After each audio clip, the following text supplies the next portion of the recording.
Bonjour monsieur. Bonjour, Monsieur Wittmann. Monsieur, vous étiez député de 2012 à 2017. Vous avez représenté les Français de la septième circonscription des Français à l'étranger à l'Assemblée nationale. Le 9 juin, au soir des résultats des élections européennes, le président de la République a dissous l'Assemblée nationale et les élections législatives auront lieu dimanche 30 juin et dimanche 7 juillet. Quel est l'enjeu de cette élection? L'enjeu de cette élection, c'est l'avenir de la démocratie française. Aujourd'hui, nous sommes mardi 25 juin, nous sommes à 5 jours du premier tour des élections législatives et les sondages laissent entrevoir la possibilité que le Rassemblement national emporte une majorité absolue de sièges à l'Assemblée nationale. C'est une perspective qui n'est jamais arrivée dans l'histoire de la Ve République, pas davantage qu'elle n'est arrivée depuis la fin de la Seconde Guerre mondiale. Euh, nous nous trouvons face à une croisée des chemins. Est-ce que l'ensemble des révoltes, des rages, souvent légitimes au demeurant du peuple français, doivent s'exprimer par un vote protestataire au bénéfice d'une organisation qui n'est pas démocratique, dont les valeurs se situent en dehors de l'arc républicain, qui risque de mettre la France au banc de l'Union européenne par des politiques qui seront en rupture avec certains principes comme la liberté de circulation des personnes ou la rupture du principe d'égalité qui fait partie du bloc de constitutionnalité de la Déclaration des droits de l'homme et des citoyens en France. Voilà l'enjeu. Veut-on rester un État de droit, un État qui consacre les libertés individuelles, qui défend le collectif des citoyens, euh, ou se laisse-t-on aller à une politique qui s'attaque à des boucs émissaires, les étrangers, les plus faibles? Je pense que ce moment requiert de tous ceux qui aiment la liberté de savoir dépasser leurs étiquettes politiques, leurs choix partisans pour se rassembler et voter, si ce n'est au premier tour, certainement au second tour, pour celle ou celui candidat d'un parti républicain qui saura défaire le Rassemblement national. Monsieur, je vous ai connu dans votre permanence qui était à Cologne lorsque vous étiez député en 2012. Et maintenant, je voudrais quand même vous demander pourquoi vous ne vous représentez pas. Merci de me poser cette question. Moi, je vous dois la vérité, Monsieur Wittmann. J'ai envisagé de me présenter. Je me suis retiré de la vie publique en 2017 après avoir perdu les élections législatives. J'étais député sortant, membre du Parti socialiste. À l'époque, le gouvernement nouveau d'Emmanuel Macron m'avait proposé pendant quelques jours de porter l'étiquette d'En Marche. Je l'avais accepté. Et au dernier moment, un changement est intervenu et qui a donné cette investiture au MoDem. Voilà comment j'ai quitté la vie publique. Euh, je me suis tenu en retrait de la vie publique pendant ces 7 années. J'ai recommencé une vie économique. Je suis aujourd'hui cadre dirigeant d'une entreprise dans le domaine de la transition énergétique. Mais j'ai gardé la foi en l'action publique, en le combat européen, en l'amitié franco-allemande. Et au soir de la dissolution, le 9 juin, échangeant avec plusieurs amis, certains proches du président de la République, d'autres proches plutôt du Parti socialiste, je suis arrivé à la conclusion que je pouvais envisager une candidature.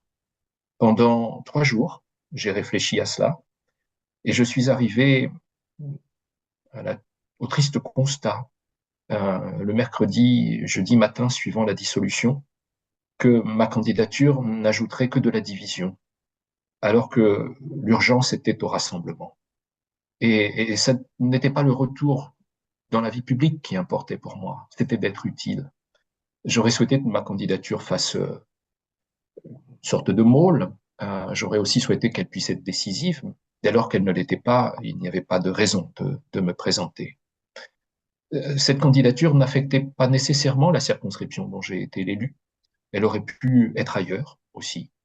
Mais je me suis tenu à cette idée, peut-être, de tenter le suffrage avant d'y renoncer, dans l'intérêt commun d'éviter que le Rassemblement national ne gagne la majorité absolue des sièges à l'Assemblée nationale. Mais pour répondre à votre question entièrement, je ne m'interdis en rien le retour à la vie publique.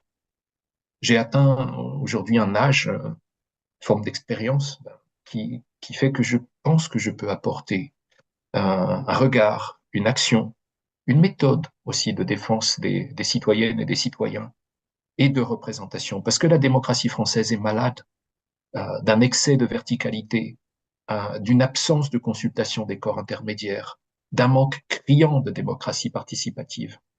Et si ces 7 années de recul par rapport à la vie publique ont pu être utiles pour moi, c'est précisément pour repenser le besoin de refonder la démocratie. Et mon but est précisément d'en faire une cause après les élections législatives. Mhm. Je voudrais parler avec vous de ce que les sondages nous semblent dire. La campagne électorale sera très courte. Il semble que l'on permette au Rassemblement national de monopoliser la scène avec ses promesses financières insensées. Et ce Rassemblement national veut conforter sa victoire aux élections européennes et souhaite recevoir la majorité absolue de 289 sièges. On connaît les efforts du Rassemblement national de se refaire une image positive.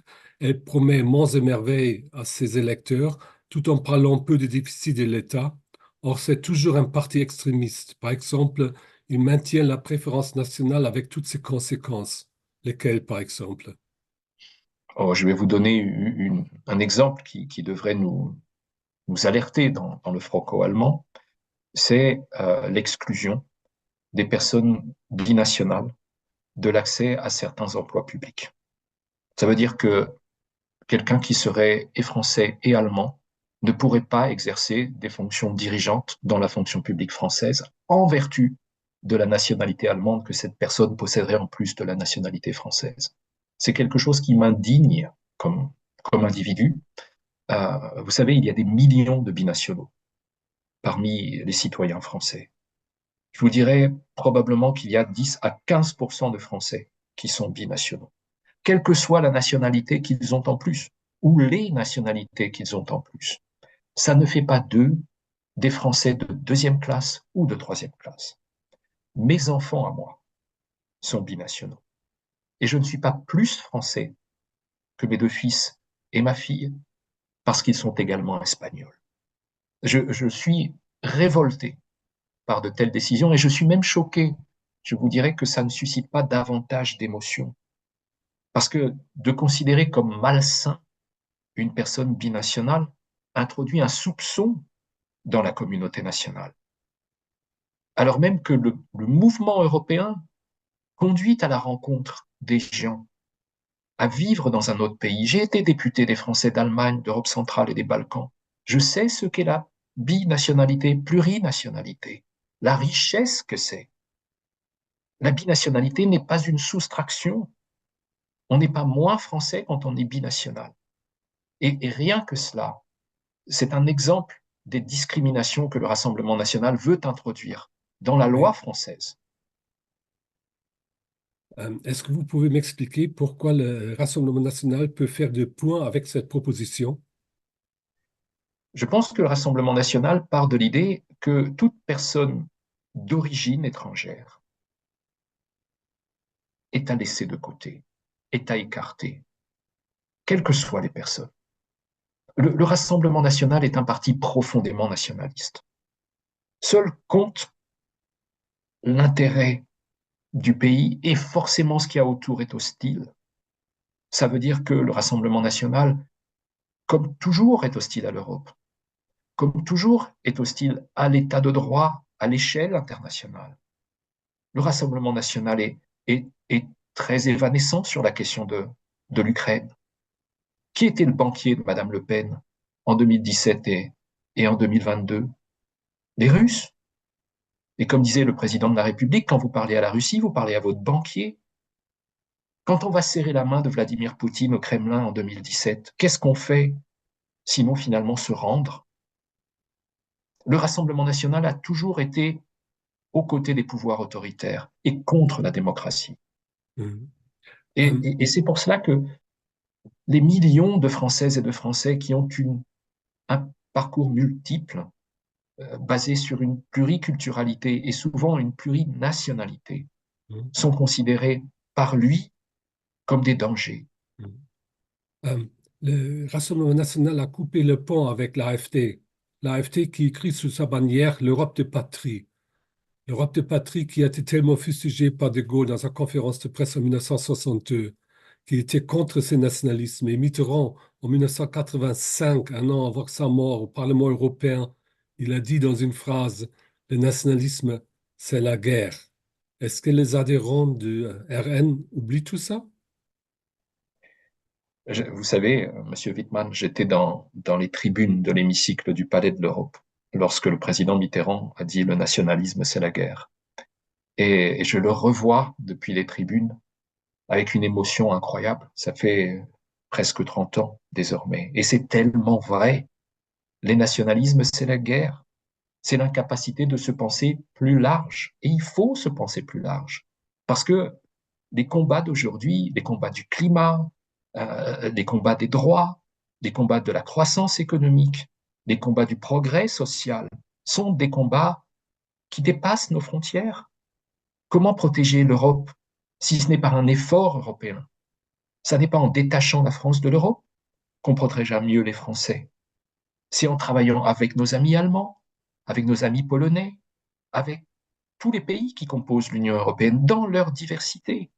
Et cette diversité est ce que rejette profondément les, le Rassemblement national dans son idéologie, de la même manière que les dirigeants du Rassemblement national. Ça ne veut pas dire forcément que les électeurs du Rassemblement national pensent cela.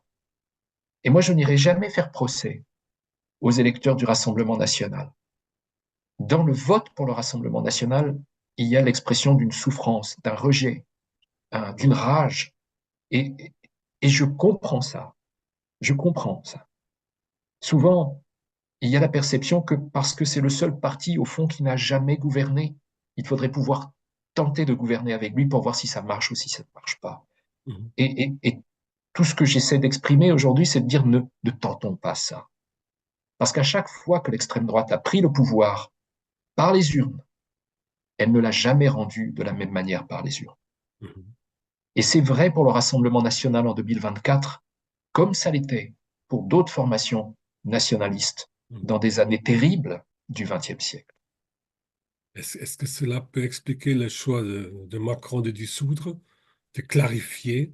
Qu'est-ce qu'il veut clarifier? La situation politique, le rapport au Rassemblement national. Comment interprétez-vous ce mot clarification dans la bouche de Macron? Je pense que le président de la République, en décidant la dissolution de l'Assemblée nationale, recherchait en effet la clarification. Maintenant, je me dois d'ajouter que cette décision de dissoudre le soir des élections européennes, à un mois et demi des Jeux olympiques de Paris, était une erreur terrible. Parce que pour pouvoir dissoudre utilement, il faut pouvoir expliquer aux Français pourquoi on dissout et pourquoi il n'existe aucune autre alternative à la dissolution. Mon sentiment était qu'il faudrait à un moment ou à un autre dissoudre. Et je pense que ça aurait pu être légitime à l'automne si les oppositions s'étaient alliées pour rejeter le budget à travers le vote d'une motion de censure. Parce qu'à ce moment-là, la motion de censure faisant tomber le gouvernement, le président de la République avait l'explication immédiate de dire le gouvernement est tombé, je dissous. Mhm. Mais le 9 juin, c'est de dire je pense que le gouvernement pourrait tomber dans 4 mois et je n'aime pas le résultat des élections européennes. Pour moi, ça n'est pas suffisant. Et ce que l'on voit depuis maintenant 2 semaines, c'est tristement la confirmation de cela. Parce que loin de reculer, le Rassemblement national a continué à grimper dans les intentions de vote. À l'heure où je vous parle, M. Wittmann, il est à 36% des voix. Il était à 31,5 le 9 juin. La gauche elle-même, qui a fait son union, on appelle l'union, non, le nouveau Front populaire, pardon, Mhm. n'obtient pas l'équivalent de la somme des résultats des 4 listes qui se présentaient séparément le 9 juin, Le nouveau Front populaire devrait être à 32%, il est à 29%. Mm. La majorité est remontée de 14,5 à 20-21, mais elle est encore très loin du Rassemblement national. Mm. Et les républicains sont passés de 7,5 à 6. Mm. Donc on est face à une situation où l'explication du président de la République sur la dissolution n'a pas convaincu les Français. Mm. Il Et n'a là pas. est le malheur que nous vivons, Oui. c'est qu'on est en train de jouer tristement avec l'avenir de la démocratie française, alors qu'il aurait été, je pense, plus sainement défendu si la dissolution était intervenue à l'automne, après un été olympique, après le repos, après le recul que personne n'avait le soir des élections Mm. européennes. Mm. En principe, vous avez déjà presque répondu à ma question. Quel scénario prévoyez-vous pour le 7 juillet? S'il n'y a pas de majorité absolue pour le Rassemblement national, qu'est-ce qui pourrait se passer? J'y ai répondu un peu, mais pas entièrement, Monsieur Wittmann, et je vais vous livrer une perception qui est éminemment subjective et dont j'espère sincèrement qu'elle sera démentie par les urnes le 7 juillet. Aujourd'hui, je crains que si les Français votaient ce 25 juin au second tour des élections législatives, ils pourraient donner une majorité absolue au Rassemblement national, c'est-à-dire un minimum de 289 sièges à l'Assemblée nationale.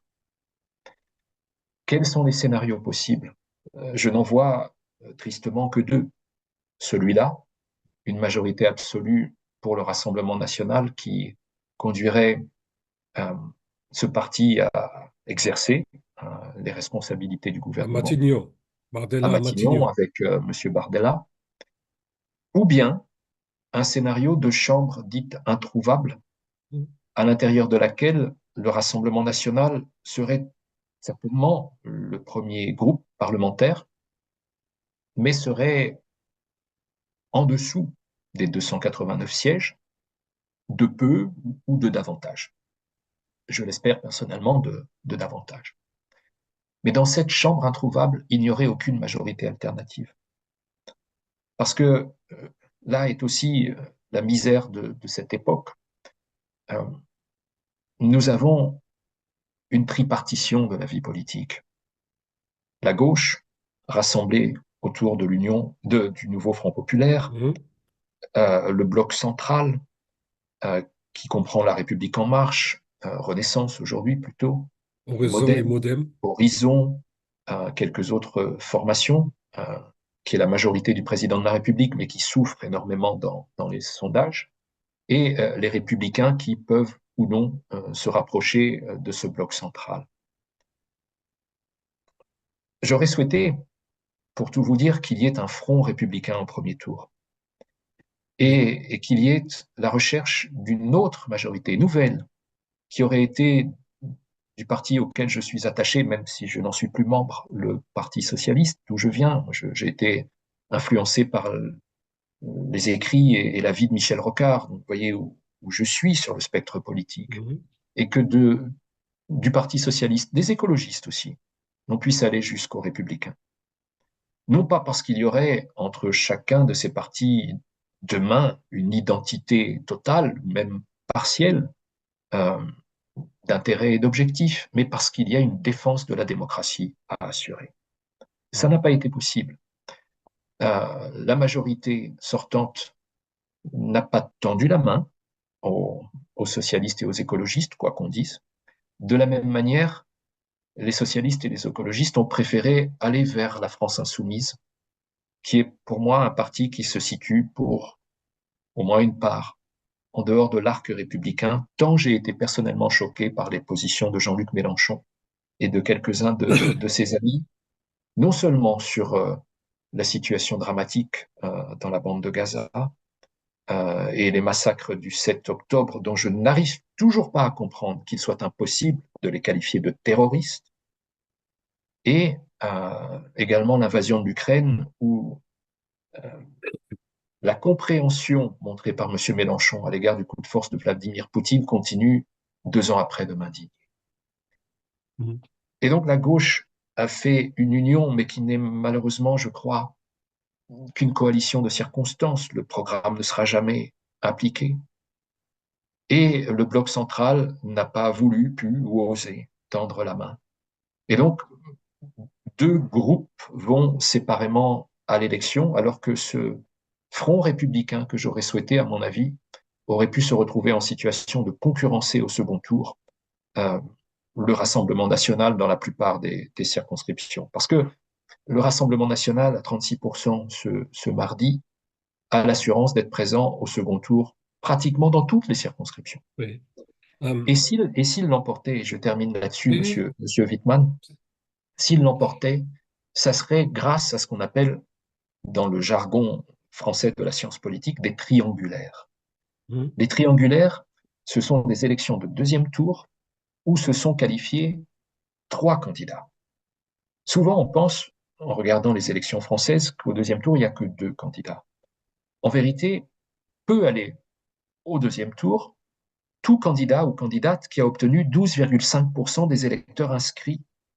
Or, en divisant par trois la vie politique, ça donne probablement aujourd'hui 150 triangulaires sur les 577 circonscriptions, Oui. c'est-à-dire plus d'un quart des circonscriptions. Et à l'intérieur de cela, sur les 150, sans doute au moins 120 où le match va opposer le nouveau Front populaire au Rassemblement national, la plupart du temps à travers un candidat de la France insoumise, donc un candidat sur lequel il sera dur de mettre des voix. Je vais vous donner ma position complète. Si demain, dans la circonscription où je vote, au deuxième tour, le match est entre le Rassemblement national et la France insoumise, je pourrais probablement voter pour la France insoumise à condition que le candidat ait été irréprochable sur l'antisémitisme, irréprochable sur l'Ukraine, irréprochable par son comportement dans l'hémicycle ou dans sa vie, ce qui exclut un certain nombre de personnes. Mhm. Alors, s'il n'y a pas de majorité absolue ni du nouveau Front populaire, ni du côté du Rassemblement national, y aura-t-il un gouvernement plutôt technique qui expédie les affaires courantes? Parce que quoi qu'il fait, quoi qu'il fasse, il sera tout de suite censuré. Oui, si l'hypothèse de la chambre introuvable euh, se trouvait être le résultat dans les urnes le 7 juillet au soir, euh, l'instabilité parlementaire deviendra la règle, puisqu'il n'y aura aucune forme de majorité qui puisse permettre de gouverner et encore moins d'adopter un budget, parce que là est la question. Le budget de l'État, le budget de la sécurité sociale aussi sont adoptés à l'automne. Si ça manque, on fait comment? Ce sera c'est le chaos. Le président de la Oui, République démissionne. c'est une solution, mais ça n'est même pas d'ailleurs la solution optimale en laissant de côté les sentiments favorables ou défavorables qu'on peut avoir pour Emmanuel Macron. Et personnellement, quand bien même je suis désolé de la dissolution le 9 juin, je n'ai pas d'a priori défavorable à l'égard du président de la République, dont j'ai soutenu une part de l'action, et notamment durant le Covid. Mais imaginez que le 7 juillet au soir, on ait zéro solution. Bardella a expliqué qu'il refusait d'aller à Matignon si son parti n'avait pas la majorité absolue. Aucune majorité alternative ne semble possible. Qu'est-ce qu'on fait? On nomme probablement Premier ministre une personne à la haute autorité morale, sans étiquette politique, éventuellement haut fonctionnaire, qui compose un gouvernement plutôt de techniciens, dont le but est de chercher par tous les moyens l'adoption du budget. Parce qu'il faut que l'État tourne quand même, il faut que la Sécu ait des sous. Euh, si, en dépit de cela, il se trouve une majorité de parlementaires résolus à refuser le budget, et le budget peut être une sorte de dénominateur commun très large, de manière à agglomérer les bonnes Oui, volontés, que reste-t-il? La dissolution, c'est impossible, parce qu'on a dissous en juin, il et la faut attendre un an. Constitution empêche de dissoudre avant un an. Donc on ne peut plus dissoudre. Euh, il y aurait une motion de censure contre le budget qui serait votée, et donc le gouvernement serait forcé à la démission. Mais on ne peut pas dissoudre dans la foulée. Donc il faudrait nommer un nouveau gouvernement, qui probablement se heurterait au même blocage. Peut-on imaginer une adoption du budget par ordonnance? Je n'ai pas été creusé jusqu'au bout. C'est l'article 47 de la Constitution. Euh, peut-être, peut-être pas. Et à la fin, La dissolution n'est pas une option, mais la démission du président de la République. Le et à président de la la, République pourrait dissoudre, mais ça ne résout pas la question du pouvoir législatif. Parce que le nouveau président de la République ou la nouvelle présidente de la République, si il ou elle n'avait pas l'étiquette d'une majorité, pourrait se retrouver face au même blocage au Parlement. Et donc hériterait de la même situation pour encore 7, 8 mois. Et donc nous sommes coincés. et les Et on Français, entend toute une série de choses moi, qui me font frémir, hein, qui est un article de la Constitution qui n'a été utilisé qu'une seule fois dans l'histoire de la Ve quel République par le article? général de Gaulle, L'article l'article 16, 16, 16, oui, 16, je voulais en venir. qui est la situation des pleins pouvoirs, où finalement Oui, le président de la République met sous l'éteignoir la vie législative et assure les pleins pouvoirs. Euh, mais ça n'a été utilisé qu'une seule fois dans le contexte de la guerre d'Algérie. oui, Et on n'y est bien sûr pas. Et la vérité, c'est qu'on n'a aucune solution. Et qu'on est dans un inconnu absolu.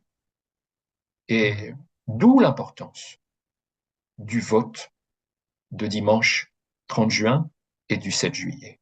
oui. Pour ne pas laisser notre pays dans une situation dramatique où on aurait finalement une année de perdu durant laquelle les misères continuent. On ne met pas en suspens la vie des entreprises, la vie économique, la vie tout court.